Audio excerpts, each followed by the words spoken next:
नमस्कार सभी को। मेरे चैनल में आप सभी का हार्दिक स्वागत है। आज मैं उपस्थित हूँ मुंशी प्रेमचंद द्वारा लिखित प्रसिद्ध उपन्यास गबन का अगला भाग लेकर। जब ब्रह्मा कोठे से धम धम नीचे उतर रहा था, उस वक्त जालपा को इसकी जरा भी शंका न हुई कि वह घर से भागा जा रहा है। पत्र तो उसने पढ़ ही लिया था। जी ऐसा झुंझला रहा था कि चलकर रमा को खूब खरी खरी सुनाए मुझसे ये छल कपट, पर एक ही क्षण में उसके भाव बदल गए।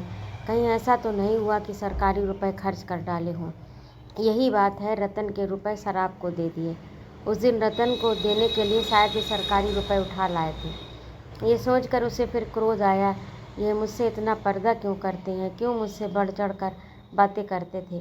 क्या मैं इतना भी नहीं जानती कि संसार में अमीर गरीब दोनों ही होते हैं। क्या सभी स्त्रियां गहनों से लदी रहती हैं। गहने न पहनना क्या कोई पाप है। जब और ज़रूरी कामों में रुपए बचते हैं तो गहने भी बन जाते हैं। पेट और तन काट कर चोरी बेईमानी करके गहने नहीं पहने जाते। क्या उन्होंने मुझे ऐसी गई गुजरी समझ लिया। उसने सोचा रमा अपने कमरे में होगा, चलकर पूछूं कौन से गहने चाहते हैं। परिस्थिति की भयंकरता का अनुमान करके क्रोध की जगह उसके मन में भय का संचार हुआ। मैं बड़ी तेज़ी से नीचे उतरी। उससे विश्वास था कि वे नीचे बैठे हुए इंतजार कर रहे होंगे। कमरे में आई तो उनका पता न था। साइकिल रखी हुई थी। तुरंत दरवाजे से झाँका, सड़क पर भी नहीं। कहाँ चले गए? लड़के दोनों पढ़ने गए थे। किसको भेजें आकर उन्हें बुला लाए। उनके हृदय में एक अज्ञात भय, संशय अंकुरित हुआ। फौरन ऊपर गई, गले का हार और हाथ का कंगन उतार कर रूमाल में बांधा और नीचे उतरी। सड़क पर आकर एक तांगा किया और कोचवान से बोली, चुंगी कचहरी चलो। मैं पछता रही थी कि मैं इतनी देर बैठी क्यों रही। क्यों न गहने उतार कर तुरंत दे दिए। रास्ते में मैं दोनों तरफ बड़े ध्यान से देखती जाती थी। क्या इतनी जल्दी इतनी दूर निकल आए। शायद देर हो जाने के कारण वह भी आज तांगे पर ही गए हैं, नहीं तो अब तक जरूर मिल गए होते। तांगे वाले से बोली, क्यों जी, अभी तुमने किसी बाबूजी को तांगे पर जाते देखा? तांगे वाले ने कहा, हाँ माई, एक बाबू अभी इधर से ही गए हैं। जालपा को कुछ ढांढस हुआ। रमा के पहुँचते पहुँचते वह भी पहुँच जाएगी। कोचवान से बार बार घोड़ा तेज करने को कहती। जब वह दफ्तर पहुंची तो 11 बज गए थे। कचहरी में सैकड़ों आदमी इधर उधर दौड़ रहे थे। किससे पूछे, ना जाने वह कहाँ बैठते हैं। सहसा एक चपरासी दिखाई दिया। जालपा ने उसे बुलाकर कहा, सुनो जी, जरा बाबू रमानाथ को बुला लाओ। चपरासी बोला, उन्हीं को तो बुलाने जा रहा हूँ, बड़े बाबू ने भेजा है।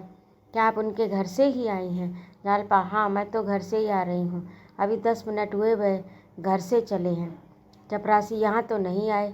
जालपा बड़े असमंजस में पड़ी। भाई यहाँ भी नहीं आए, रास्ते में भी नहीं मिले, फिर कहाँ गए? और उसका दिल बांसों उछलने लगा, आंखें भर भर आने लगीं। बड़े बाबू के सिवा वह और किसी को न जानती थी। उनसे बोलने का अवसर कभी नहीं पड़ा। इस समय उसका संकोच गायब हो गया। भय के सामने मन के और सभी भाव दब जाते हैं। चपरासी से बोली, जरा बड़े बाबू से कह दो। नहीं, चलो मैं ही चलती हूँ, बड़े बाबू से कुछ बात करनी है। जालपा का ठाट बाट और रंग ढंग देखकर चपरासी रौब में आ गया। उल्टे पांव बड़े बाबू के कमरे की ओर चला।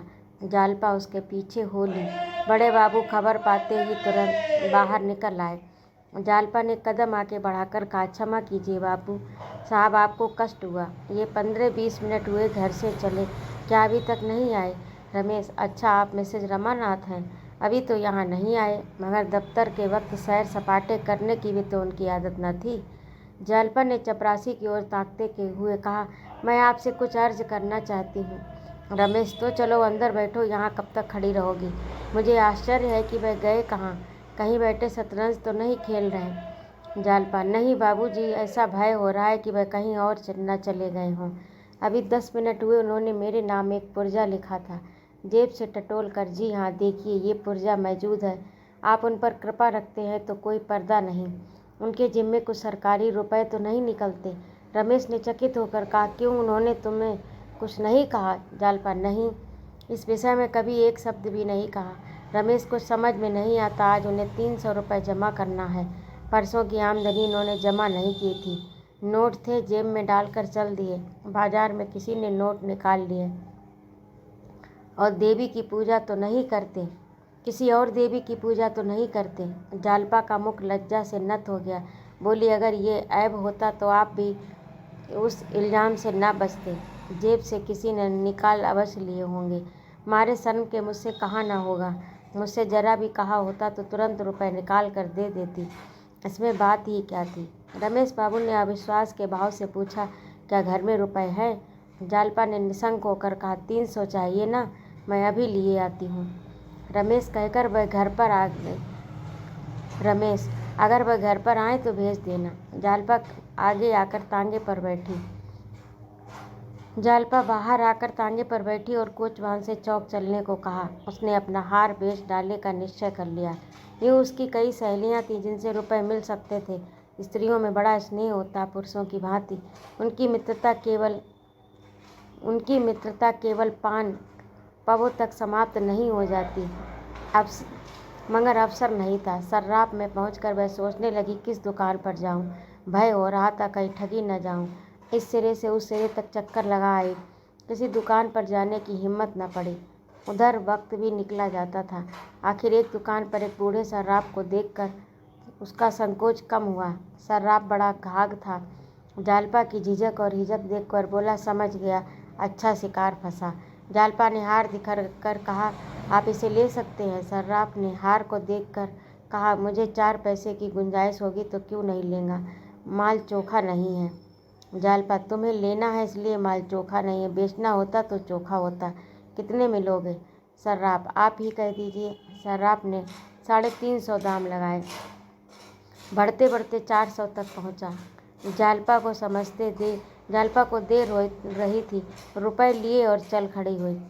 जिस हार को उसने इतने चाव से खरीदा था, जिसकी लालसा उसे बाल्यकाल से उत्पन्न हो गई थी, उसे आज आधे दामों में बेचकर उसे जरा भी दुख नहीं हुआ, बल्कि गर्वमय हर्ष का अनुभव हो रहा था। जिस वक्त रमा को मालूम होगा कि उसने रुपए दे दिए, उसे कितना आनंद होगा। कहीं दफ्तर पहुंच गए तो बड़ा मज़ा होगा। ये सोचती हुई वह दफ्तर पहुंची। रमेश बाबू उसे देखते हुए बोले, क्या हुआ, घर पर मिले? जालपा, अभी तक यहाँ नहीं आए? घर तो नहीं गए, कहते हुए उसने नोटों का पुलिंदा रमेश बाबू की तरफ बढ़ा दिया। रमेश बाबू नोटों को गिनकर बोले, ठीक है, मगर वह अब तक कहाँ हैं? अगर ना आना था तो एक खत लिख देते, मैं तो बड़े संकट में पड़ा हुआ था। तुम बड़े वक्त से आ गई। इस वक्त तुम्हारी सूझबूझ देखकर जी खुश हुआ। ये सच्ची देवियों का धर्म है। जालपा फिर तांगे पर बैठकर घर चली तो उसे मालूम हो रहा था, मैं कुछ ऊंची हो गई हूँ। शरीर में एक विचित्र स्फूर्ति दौड़ रही थी। उसे विश्वास था कि वह आकर चिंतित बैठे होंगे। वह आकर पहले उन्हें खूब आड़े हाथों लेगी, खूब लज्जित करने के बाद हाल कहेगी। लेकिन जब घर पहुंची तो रमानाथ का कहीं पता नहीं था। जागेश्वरी से पूछा, कहाँ चली गई? जागेश्वरी ने पूछा, तुम कहाँ चली गई थी इतनी धूप में? जालपा, एक काम से चली गई थी, आज इन्होंने भोजन नहीं किया, न जाने कहाँ चले गए। जागेश्वरी, दफ्तर गए होंगे। जालपा, नहीं, दफ्तर नहीं गए, वहाँ से एक चपरासी पूछने आया था। ये कहती हुई वह ऊपर चली गई। बचे हुए रुपए संदूक में रखकर पंखा झलने लगी। मारे गर्मी की देह फूकी जा रही थी, लेकिन कान द्वार की ओर लगे थे। अभी तक उसे इसकी जरा सी शंका नहीं थी कि रमा ने विदेश की राह ली। 4 बजे तक तो जालपा को विशेष चिंता न हुई, लेकिन ज्यों ज्यों दिन ढलने लगा उसकी चिंता बढ़ने लगी। आखिर वह सबसे ऊंची छत पर चढ़ गई।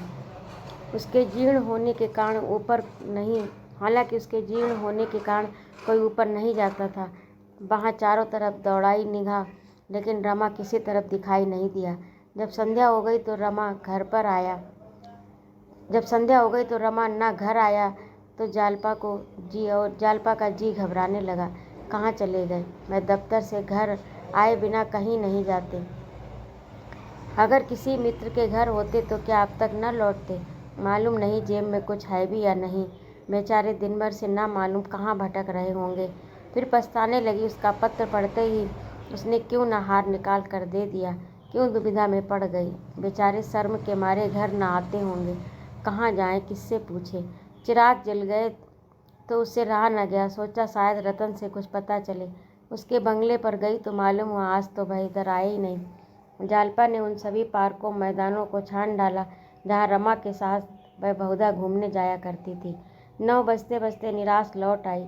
अब तक उसने अपने आंसुओं को रोका था, लेकिन घर में कदम रखते ही जब उसे मालूम हुआ कि वह अब तक नहीं आए तो वह हताश होकर बैठ गई। उसकी शंका अब बढ़ गई कि वह जरूर कहीं चले गए हैं। फिर भी कुछ आशा थी कि शायद मेरे पीछे आए हों फिर चले गए हों। जाकर जागेश्वरी से पूछा, वह घर आए थे अम्मा जी? जागेश्वरी, यार दोस्तों में बैठे कहीं गपशप कर रहे होंगे। घर तो सराय है। 10 बजे घर से निकले थे, अभी तक पता नहीं।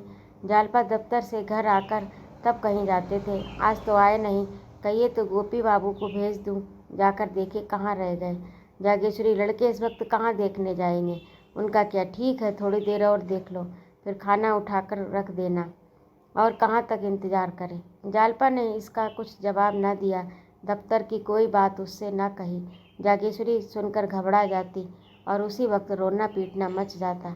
वह ऊपर आकर लेट गई, अपने भाग्य पर रोने लगी। रह रह कर चित्त ऐसा बेकल होने लगा मानो कलेजे में सूल उठ रहा हो। बार बार सोचती, अगर रात भर ना आए तो कल क्या करना होगा। जब तक कुछ पता न चले वह किधर गए, तब तक कोई जाए तो कहाँ जाए। आज उसके मन ने पहली बार स्वीकार किया, ये सब उसी की करनी का फल है। ये सच है कि उसने कभी आभूषणों के लिए आग्रह नहीं किया, लेकिन उसने कभी स्पष्ट रूप से मना भी तो नहीं किया।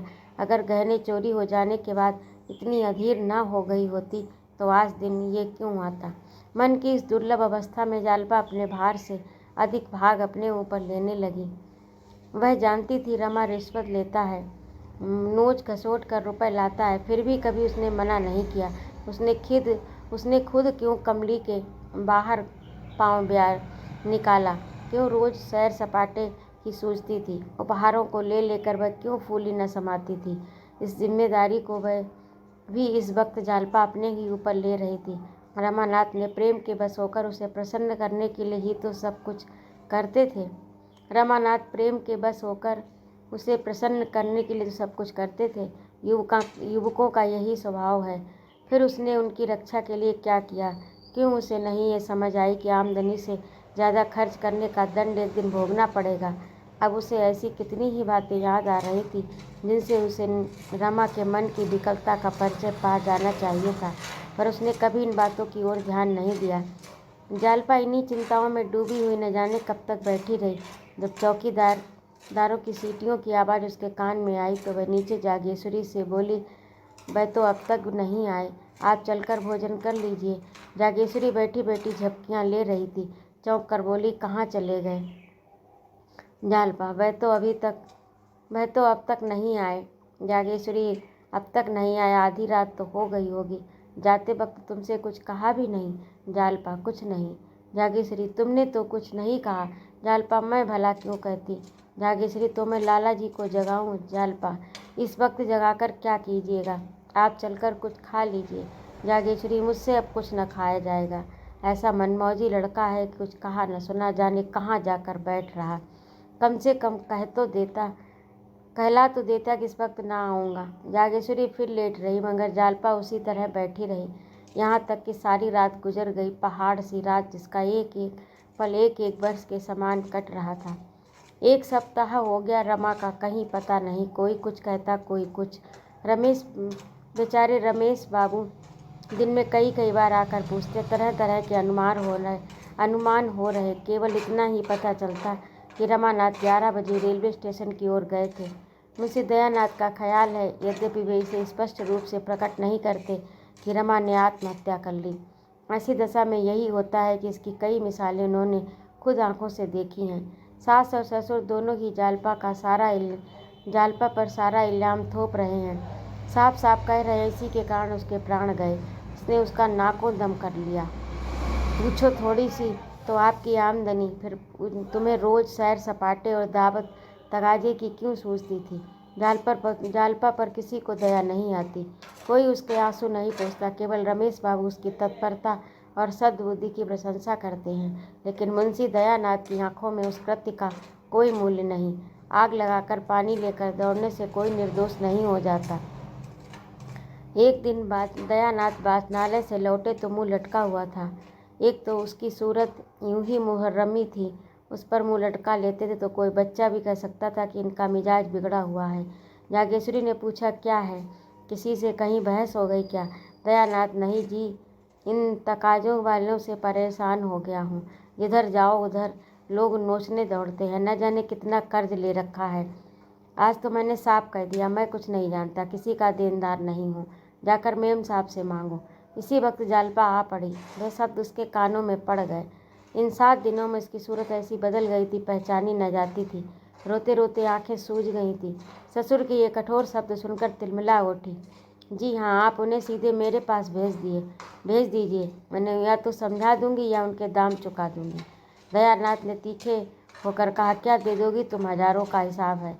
700 तो एक ही शराब के हैं। अभी के पैसे दिए हैं तुमने। जालपा, उसके गहने मौजूद हैं, केवल 2-4 पहने गए हैं। वह आए तो मेरे पास भेज दीजिए, मैं उसकी सारी चीज़ें वापस कर दूंगी। बहुत होगा 10-5 रुपये तावान के ले लेगा। ये कहती हुई वह ऊपर जा रही थी कि रतन आ गई। उसे गले से लगाती हुई बोली, क्या अब तक कुछ पता नहीं चला? जालपा को इन शब्दों में स्नेह और सहानुभूति का एक सागर उमड़ता हुआ जान पड़ा। वह गैर होकर इतनी चिंतित है और यहाँ अपने ही सास ससुर हाथ जोड़कर पीछे पड़े हैं। इन अपनों से गैर अच्छे हैं। आंखों में आंसू भरकर बोली, अभी तो कुछ पता नहीं चला बहन। रतन, ये बात क्या हुई? क्या तुमसे कहाँ सुनी हुई थी? जालपा, जरा भी नहीं, कसम खाती हूँ। उन्होंने नोटों के खो जाने का मुझसे जिक्र भी नहीं किया। अगर इशारा भी कर देते तो मैं रुपए दे देती। जब वह दोपहर तक नहीं आए तो मैं खोजती हुई दफ्तर गई। तब मुझे मालूम हुआ कि कुछ नोट खो गए। उसी वक्त जाकर मैंने रुपए जमा कर दिए। रतन, मैं तो समझती हूँ किसी से आंखें लड़ गईं। 10-5 दिन में आप पता चल जाएगा। ये बात सच न निकले तो जो कहो दे दूँ तुम्हें। जालपा ने हाँ बकाकर कहा, क्या तुमने कुछ सुना है? रतन, नहीं, सुना तो नहीं, पर मेरा अनुमान है। जालपा, नहीं रतन, वे ऐसे नहीं हैं। मैं इस बात पर जरा भी विश्वास नहीं करती। ये बुराई उनमें नहीं है। वह और चाहे कितनी भी बुराइयां हों, मुझे उन पर संदेह करने का कोई कारण नहीं। रतन ने हंसकर कहा, इस कला में ये लोग निपुण होते हैं, तुम बेचारी क्या जानो। जालपा दृढ़ता से बोली, अगर वह इस कला में निपुण होते तो हम भी हृदय को परखने में कम निपुण नहीं होती। मैं इसे नहीं मान सकती। अगर मैं मेरे स्वामी थे तो मैं भी उनकी स्वामिनी थी। रतन, अच्छा चलो कहीं घूमने चलती हो? चलो तुम्हें कहीं घुमा लाएं। जालपा, नहीं, इस वक्त तो मुझे फुर्सत नहीं है। फिर घरवाले यूं ही प्राण लेने पर तुले हैं, तब तो जीता भी न छोड़ेंगे। किधर जाने का विचार है? रतन, कहीं नहीं, जरा बाजार तक जाना था। जालपा, क्या लेना है? रतन, जौहरियों की दुकान पर 1-2 चीज़ देखूंगी। बस मैं तुम्हारा जैसा कंगन चाहती हूँ। बाबूजी ने भी कई महीने के बाद रुपया लौटा दिया। खुद तलाश करूँगी। जालपा, मेरे कंगन में ऐसे कौन से रूप लगे हैं? बाजार में उससे बहुत अच्छे मिल सकते हैं। रतन, तो मैं तो उसे उसी नमूने का चाहती हूँ। जालपा, उस नमूने का तो बना बनाया मुश्किल से मिलेगा। बनवाने में महीनों का झंझट। अगर सब्र न होता तो मेरा ही कंगन ले लो, मैं फिर बनवा लूँगी। रतन ने उछल कर कहा, वाह, तुम अपना कंगन दे दो तो क्या कहना। मूसलो ढोल बजाऊं? 600 का था ना? जालपा, हाँ था 600 का, मगर महीने शराब की दुकान की खाद छानी पड़ी थी। जड़ाई तो खुद बैठकर करवाई थी। तुम्हें तुम्हारी खातिर दे दूंगी। जालपा ने कंगन निकालकर रतन के हाथों में पहना दिए। रतन के मुख पर एक विचित्र गौरव का आभास हुआ, मानो किसी कंगाल को पारस मिल गया। यही आत्मिक आनंद की चरम सीमा है। कृतज्ञता से भरे हुए स्वर में बोली, तुम जितना चाहो उतना देने को तैयार हूँ। तुम्हें दबाना नहीं चाहती। तुम्हारे लिए यही क्या कम है कि तुमने मुझे दे दिया। मगर एक बात है, अभी मैं सब रुपए न दे सकूँगी। अगर 200 रुपये फिर दे दूँ तो कुछ हरज है? जालपा ने साहसपूर्वक कहा, कोई हरज नहीं, जी चाहे कुछ भी मत दो। रतन, नहीं, इस वक्त मेरे पास अगर 400 रुपये हैं मैं दिए जाती हूँ। मेरे पास रहेंगे तो किसी दूसरे जगह खर्च हो जाएंगे। मेरे हाथ में तो रुपए टिकते ही नहीं। क्या करूँ जब तक खर्च ना हो जाए? मुझे एक ही चिंता लगी रहती है, जैसे सिर पर कोई बोझ सवार हो। जालपा ने कंगन की डिबिया उसे देने के लिए निकाली तो उसका दिल महसूस उठा। उसकी कलाई पर यह कंगन देखकर रमा कितना खुश होता था। आज वह होता तो क्या ये चीज़ इस तरह जालपा के हाथ से निकल जाती? फिर जाने कौन कंगन पहनना उसे नसीब में होगा या नहीं। उसने बहुत जब्त किया, फिर आंसू निकल आए। रतन उसके आंसू देखकर बोली, इस वक्त रहने दो बहन, फिर ले लूँगी, जल्दी ही क्या है। तो ये था आज का भाग। आपको कैसा लगा?